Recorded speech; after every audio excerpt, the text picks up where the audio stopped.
Okay, thank you. Thank you very much. Good morning, everyone. We're here in Way Mountain Temple doing our Sunday Dharma, Pureland Dharma Assembly. Thank you. I noticed that we are joining us all the way from Portugal, is XS2, and I think the Chanchi you have over there must be over, yes? No, it's still on? Can't talk to us, huh? Oh, they don't have audio, I see. Okay, so it's not over yet? They don't have microphones? Okay. Okay, then that's use sign language. Hello? How are you?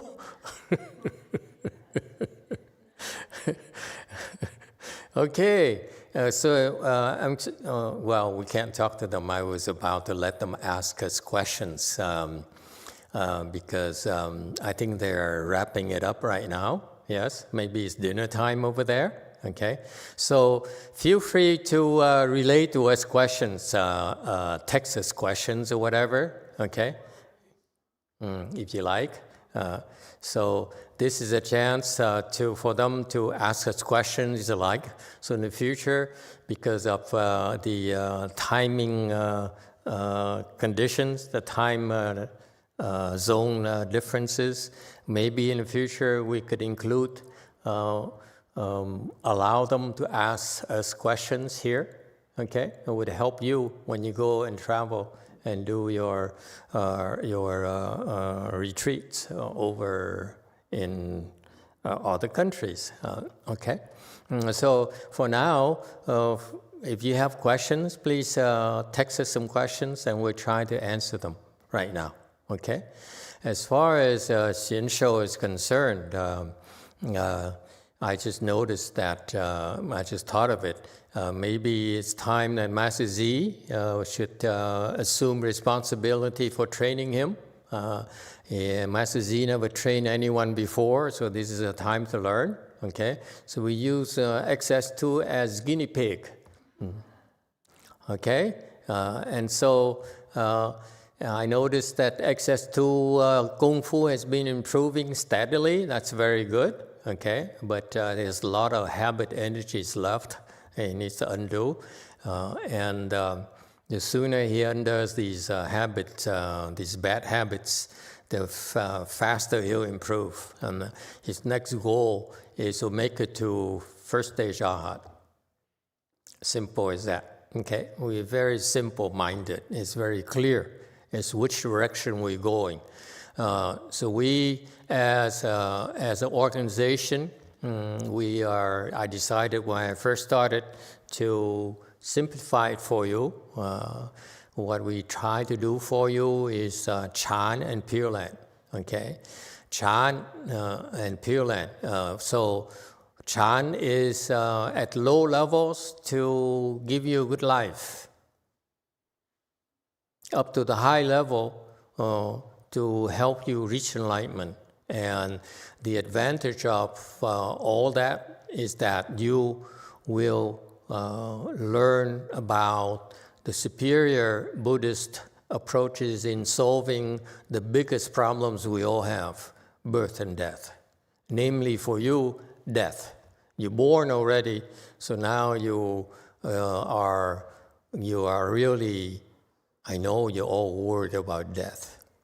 Okay, including those people who've been telling me they have no problems, they have no suffering. And one suffering that is hanging over their head is their impending death. And you can tell it's coming because your body is getting weaker and weaker and sicker and sicker. No two ways about it. Okay, we're all getting sicker and sicker. Look at that woman. She used to come in red. She used to come regularly. Now she's lucky she can make it to the temple. Okay, the body is breaking down. Yeah? Look at her. See, yeah, that's me. Yeah. Okay? And so that problem right there is something that's hanging over our head, and we ordinary people don't know what to do about it. Okay? Only in Buddhism we really know how to address it and actually take advantage of it to reassure you and tell you that you can have a good life and should live without fear. Okay?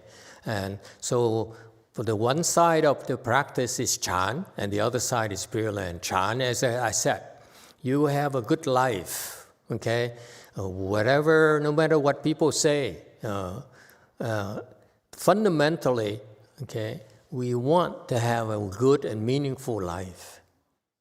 Okay? That's the base. But ultimately, okay, what is the highest level of the best good life, the best life you can have, is a life of enlightened beings. Enlightened beings have what is called wonderful life. Not just a good life that you aspire for, but a wonderful life. I'm serious. We don't beat around the bush here. We don't have time to beat around the bush, okay? And so that's why in a Chan side, we want to have a good life, but leading towards the ultimate best life possible, which is enlightened people. You look at enlightened people, you don't recognize them, but I know that enlightened people, they are so much happier than you. All of you. Okay? So that's why. That's why Chan. So you see, low level, good life, meaningful life. High level, wonderful life. Okay? We don't make excuses. Okay, that's why we call it American Chan, the Asian Chan, the Vietnamese, the Korean, and so forth. They beat around the bush. Okay, I'm a Western educated person. I don't like it. I said, give it to me straight. Okay, can you do it or not? That's where I came from. When I put money into your company, it's because I expect you to be able to make me richer and be able to do what you're supposed to do. All right? The other side of it is Pureland. Pureland, okay, at the low level is to take care of your next life. The Asian Pureland, they beat around the bush. They say, oh, recite the Buddha's name, and and so forth. I'm going to spell it out for you. Pureland is to make sure that your next life will be a good life. Because before you came here, you have zero control of what's going to happen to you right now, this current life. So what we're going to do is that now you know. You say, hey, why do you have to repeat this mess? It's because it cycles over and over again. After you die, you'll be born into a different body, and you're going to undergo the same thing you've been undergoing your entire life. When is it going to stop? That's why in Buddhism we call it the wheel of reincarnation. Okay? This is what ordinary people do not have the technology nor the knowledge to deal with it.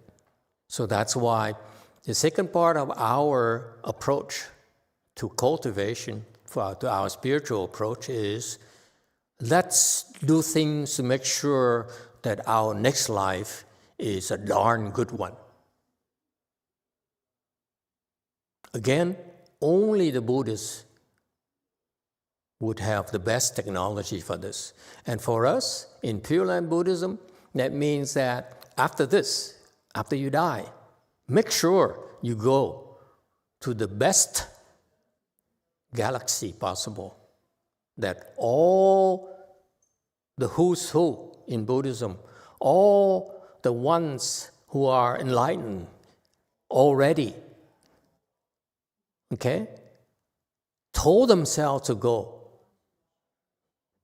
The enlightened Bodhisattvas and enlightened Buddhas, the one who have a wonderful life right now, after this, they still want to go to Amitabha Buddha's Pure Land. Okay? So that's what is meant by darn good life. Because after you go to this Amitabha Buddha's land, that's called the Pure Land, Western Bliss Pure Land, it will be so much better for you, and you never suffer again. You never be sick again. You never be hungry again. You never be short of Birkenbacks if you are women, if that interests you. You don't do Birkenbacks? Okay. IKEA furniture?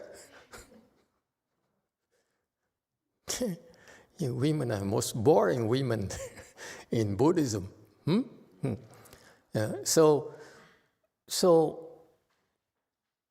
a darn good life is in the Western Bliss Pure Land.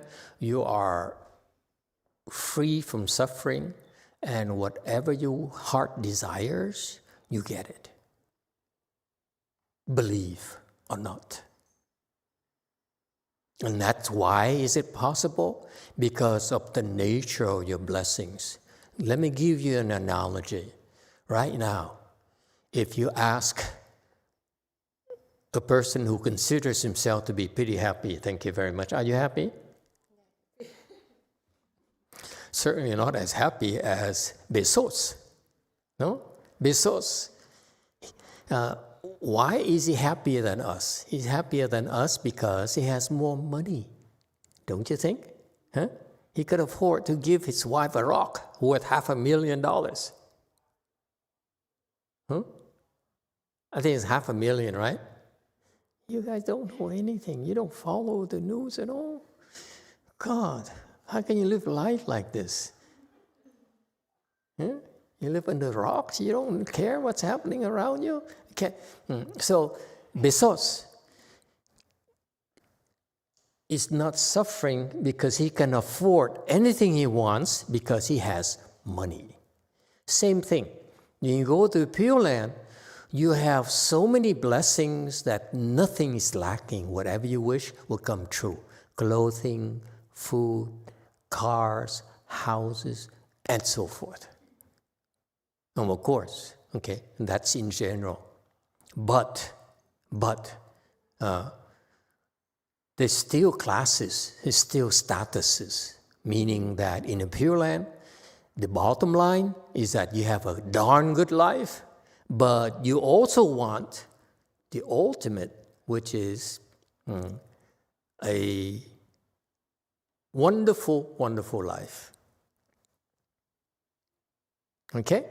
Yeah, so that's why Pure Land. Pure Land is at the base. The base is that if you make it there, you will have a darn good life. Never sick again. No more cancer. No breast cancer. No kidney cancer. What is it? Stones. Kidney stones, whatever. Okay? No heart issues. No more hair loss. If it bothers you, okay, and so forth. So no more suffering whatsoever, ever, okay, and then you will live a very long life until you become a Buddha. Becoming a Buddha is the ultimate wonderful. Okay, so you will, if you compare Saha world here versus Pure Land, Saha world, we want to have a good life. Okay? Pure Land, we will have a darn good life. Okay? And ultimate our chance is that we become enlightened. Okay? We can't become a Buddha anymore. Too late. Okay? Okay? But on the Western Bliss Pure Land, it's a darn wonderful life. So you see, Pure Land is actually quite advanced, a lot more than it sounds, than it looks. Okay, so when are they going to be over at in Portugal? I think they end at usually we end at after lunch, but over there right now it's like evening time, dinner time, and so forth.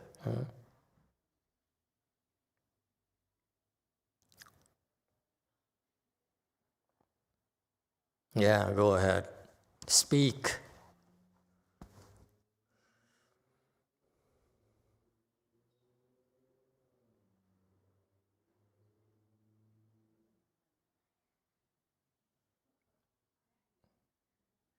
Okay. Anyone knows how to read lips? Trying to figure it out? Okay. We should post a request for help for people who can read lips, sign language. Okay. Keep an open mind. Don't be so mama-like. Okay. Anyone has any questions?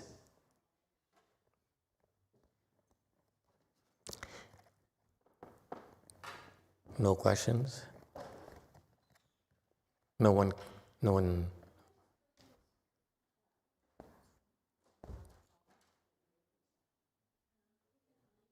Go for his question. Go ahead. A Di Đà Phật. Thưa Thầy, ở cảnh giới cực lạc đó không có người đau khổ, thì làm sao mà chúng ta thực hành Bồ Tát Đạo, mà nếu không thực hành Bồ Tát Đạo thì làm sao thành Phật? A Di Đà Phật.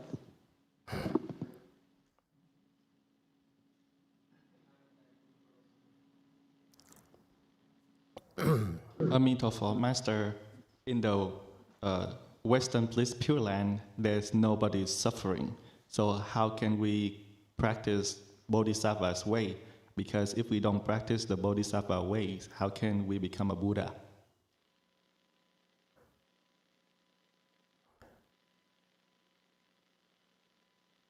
I meant simple questions, not difficult questions.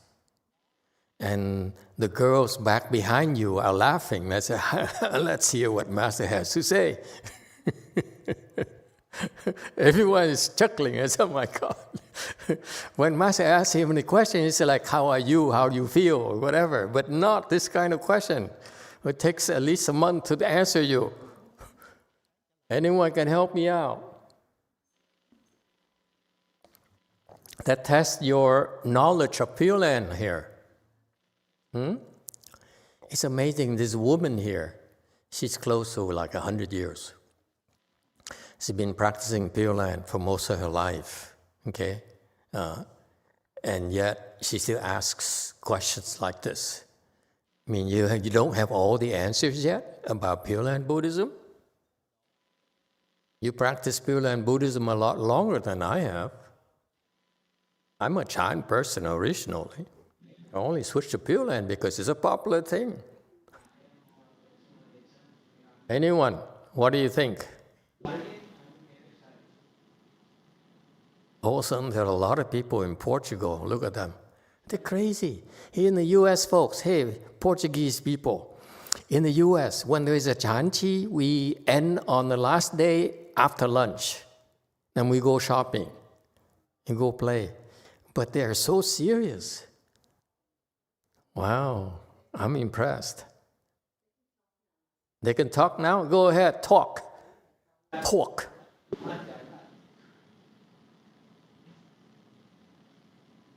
Go ahead. Let them ask questions.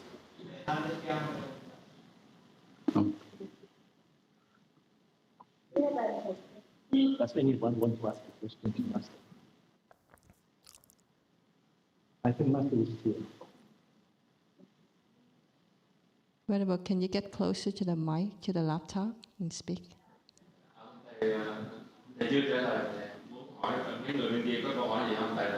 We have no mic. If any people ask something, I should come near to the computer and repeat the question, I think. God.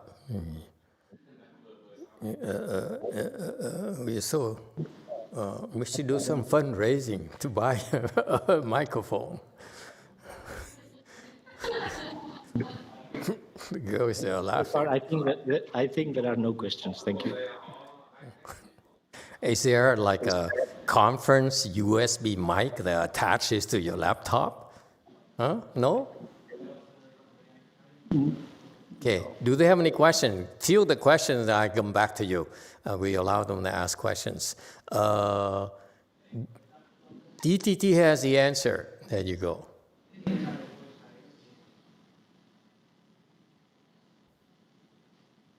Master, that the Buddha, Amitabha Buddha will send you to other worlds, such as Saha world, to practice the Bodhisattva. Okay, that's correct. Yeah. Mm-hmm. Okay. Anyone else? Is that all? That's all you know? Okay.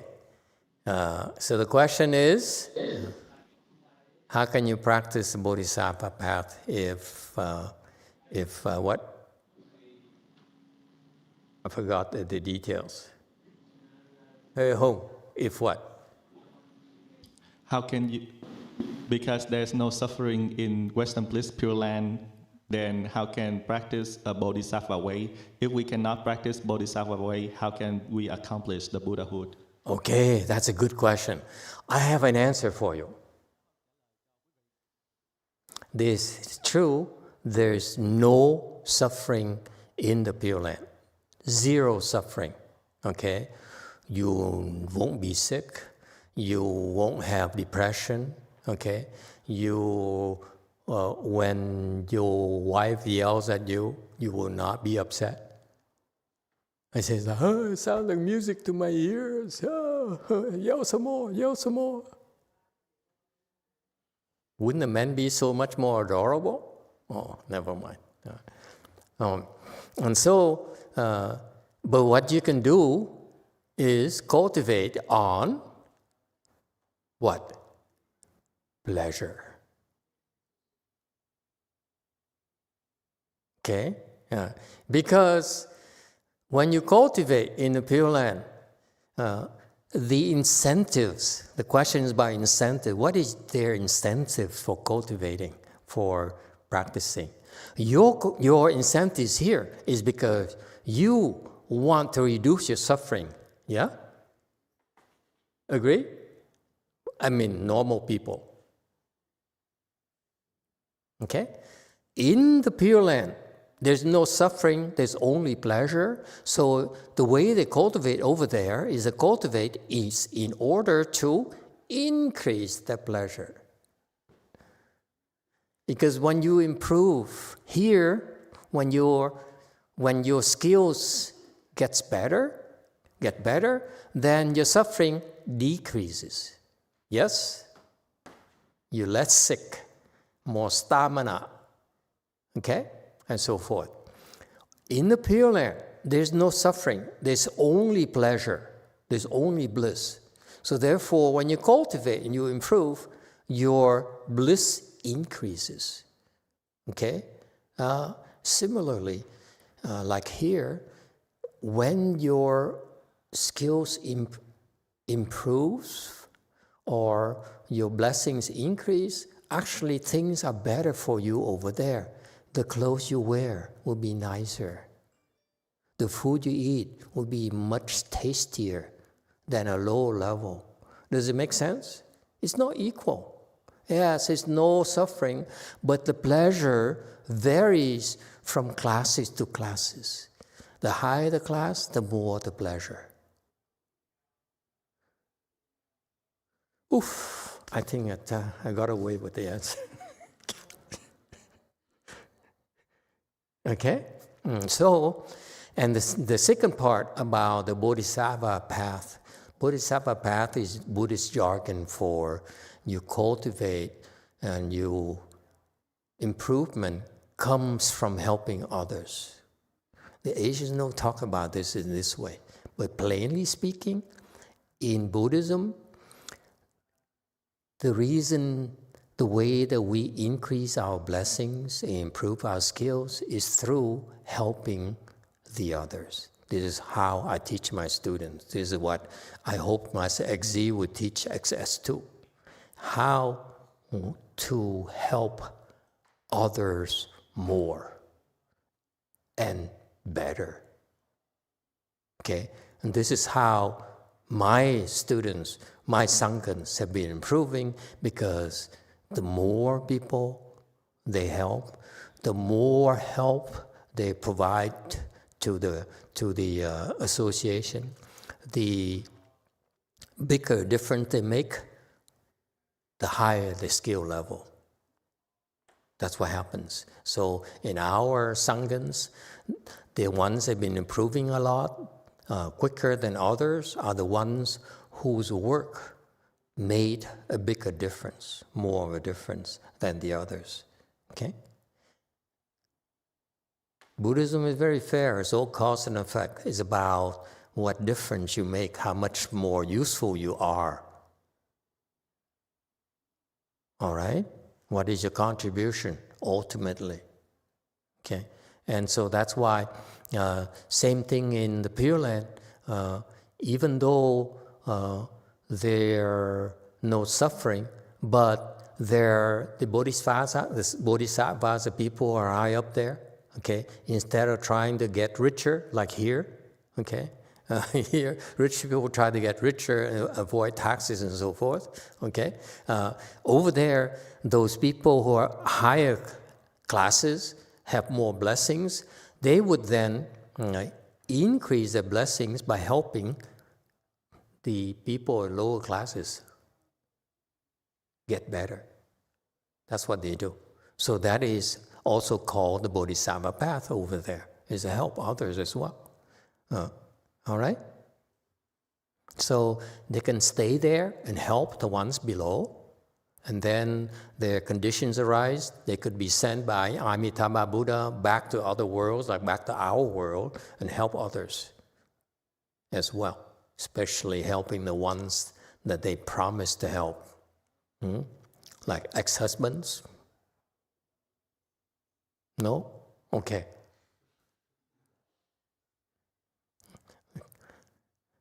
Okay.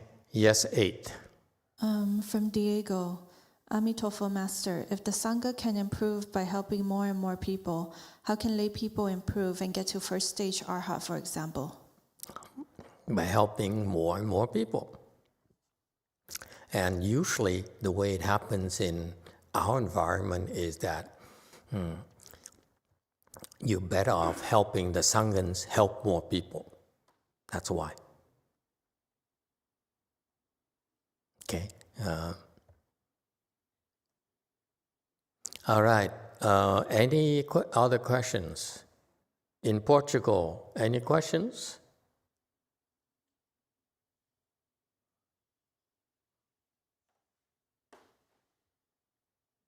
No?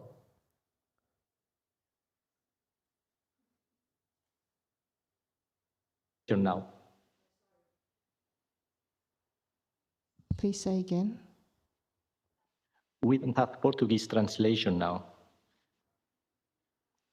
Most people are not, Portuguese people are not here who speak English and Portuguese. They don't understand. No translation? Yes, no Portuguese translation. No Portuguese translation. What happened to all those people? They went out with Jinan?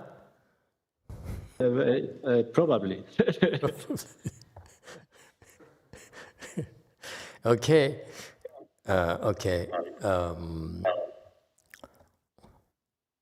Okay, then we smile at each other. Thank you. Smile. Look happy, everyone. Oh my God. So how do you cultivate with the Master XS2? You sit there? We are just Okay, I tell you what. You can replay this. You can actually it's not recorded. So they can have translation later. I want to show them. I apologize for not being better prepared. So we're learning. So in the future we better prepare and get more equipment. Okay. All right. Any other questions? If not, we can stop here. Yes, 5.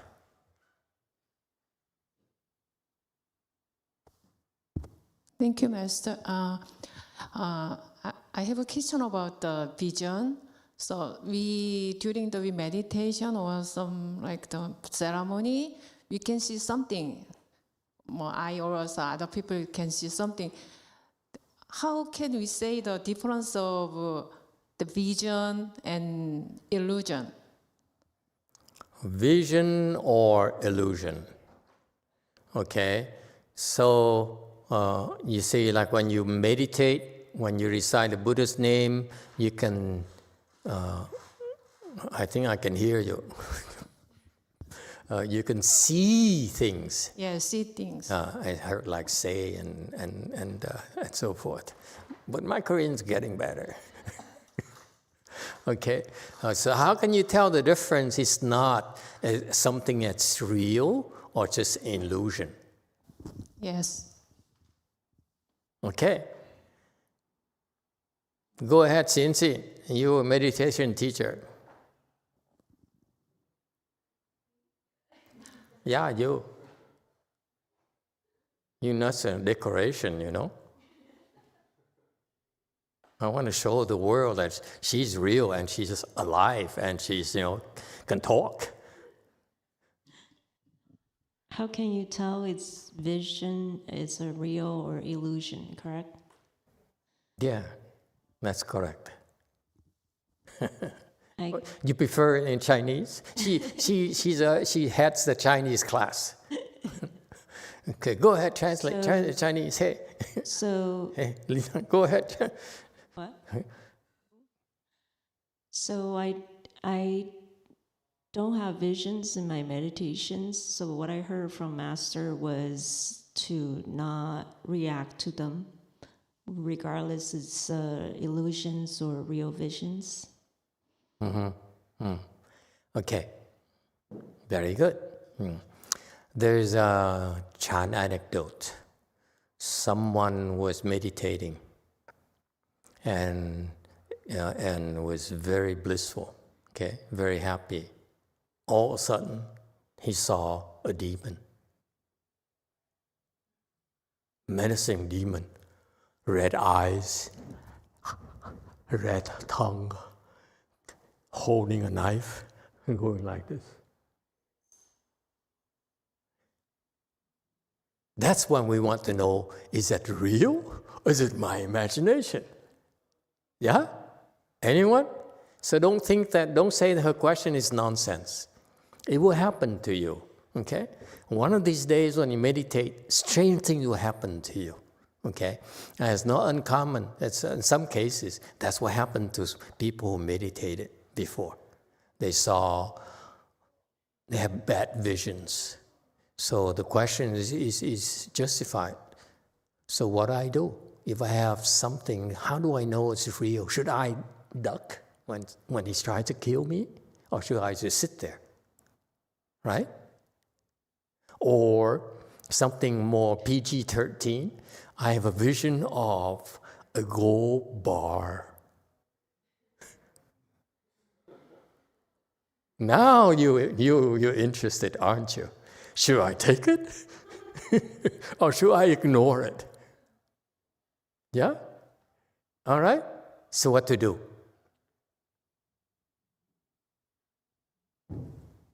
Chinese person. Don't do anything? Including it's a gold bar? You for real? Well, I've never saw a gold bar in my meditation. Except for gold bar? So I would know for sure until I see one.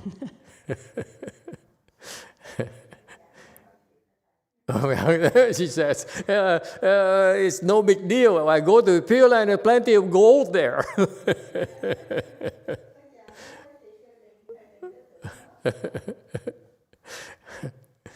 Okay, so the answer is correct. It doesn't matter if it's real or imaginary. When you meditate, those visions are meaningless. Don't do anything.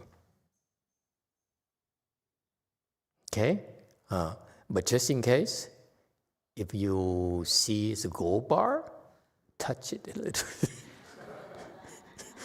Don't tell others. Just touch it. See. Is it real? If it's real, put it under your robe.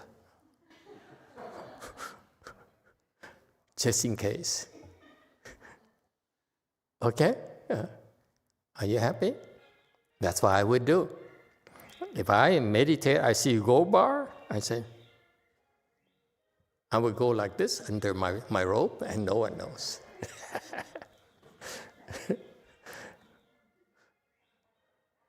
All right? Yeah. Thank you, Master. You're welcome. So the meaning of that is not so much whether it's real or false.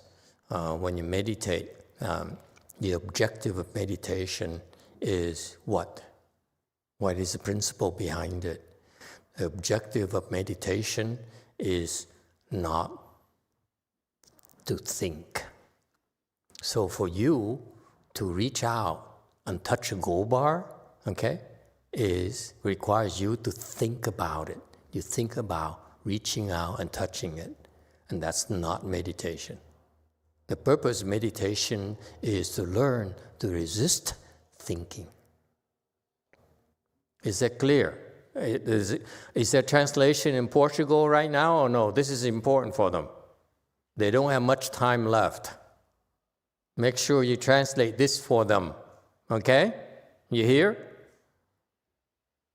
Write it down, translate for them. Meditation is you learn. You sit there and you learn, you resist the temptation. Okay? To do anything first. Number 2, when your body is still now, you learn next not to think anymore. Is that clear? Same thing when you recite Buddha's name, same thing. You recite Buddha's name, you say Emitofuo, Emitofuo, Emitofuo. That is telling you not to move, okay, your body. And once you don't move your body anymore, as you recite the Buddha's name, Emitofuo, Emitofuo, Emitofuo, actually between the recitation, thoughts will arise. And then you learn to ignore those thoughts. Okay? Same principle. Is that clear? All right. Any other questions? Yes, 9. Thank you, Master. I have a question about one of the older sutras about the internal demons. Is there a way to work on that, or is that only for the higher levels, like the arhat levels? No, internal demons are always a danger and a threat to you at all levels. The only difference is that in the Shrangama Sutra, that's the Bible for chant for the Buddhists, okay? Not the Hinayana mentions Satipana, whatever. That's not, it's too low level, okay? Don't use it. I don't want to use it. It's nonsense to me, yeah. In the Shrangama Sutra, the Buddha explains about the 50 skandha demons, where when you're at higher level, when you're about to open your transcendental wisdom, that's when the demons are so frightened. So they all come at you with a vengeance. So there are all sorts of things that happen to you. So all the vision, whether true or false, this is when they're gonna happen. They come and threaten you. They come and tempt you with money. They tempt with gold, and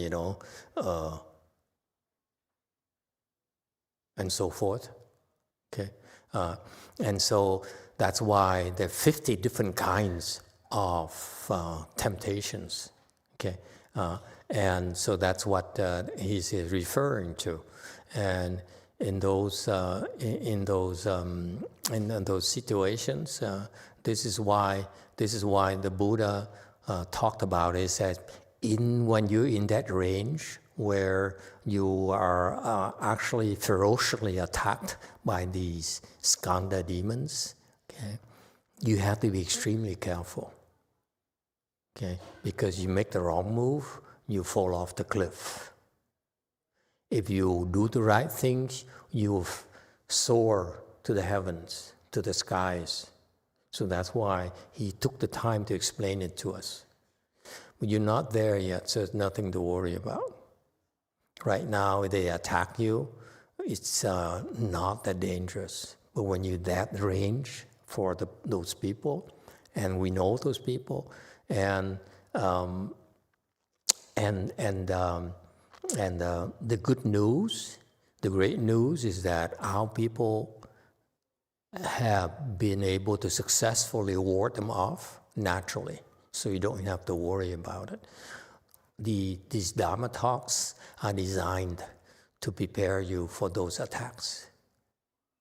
Okay, so that you follow these instructions and listen to Dharma talks and truth lectures and so forth. Those are your shields, so that the demons cannot get to you. All right? Yes, 8. From Maher Amin, is it okay to be Christian and Buddhist at the same time? No, you can do anything you want. Right now, you can be man or woman, husband and wives. It doesn't matter to me. What do I care? I know the Buddhist answer is, no, you have to renounce Catholicism. I say, I don't care. Okay? It's to me, Buddhism is a personal choice. Okay? It's not meant to put you under shackles and bind you at all. Buddhism is making the right choices for your own life. Okay? So if Catholicism are useful, for example, I like Catholicism. In what ways? I love the operas. I love their chanting. I love those,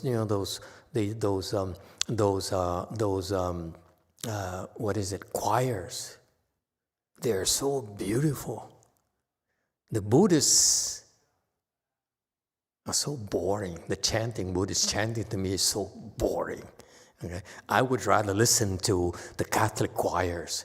So who am I to tell you that you don't look at the Catholic, only do the Buddhist things? I sneak around and listen to, Catholic choirs. And you just don't know about it, that's all. Okay? And so who cares? If whatever works for you, whatever makes your life more colorful, more fun, go for it. What's a big deal? But ultimately, when the time comes, then you find that Buddhism will give you the answers that you need in your most pressing times. You can turn to Buddhism. When you want to have fun, go to Catholicism, go to Mormon, go to, Islam. I can't care less. Okay? So, try also Islam, not just Catholicism, it's just Catholicism. Okay? And they have their edges. They have their things that are useful to all of us. All right? Anything else? No? No mas? Okay, thank you everyone. We stop here, take a short break, and come back for the lunch offering. Thank you. And Portuguese, people, you in Portugal, okay, remember, become enlightened, okay? Sayonara,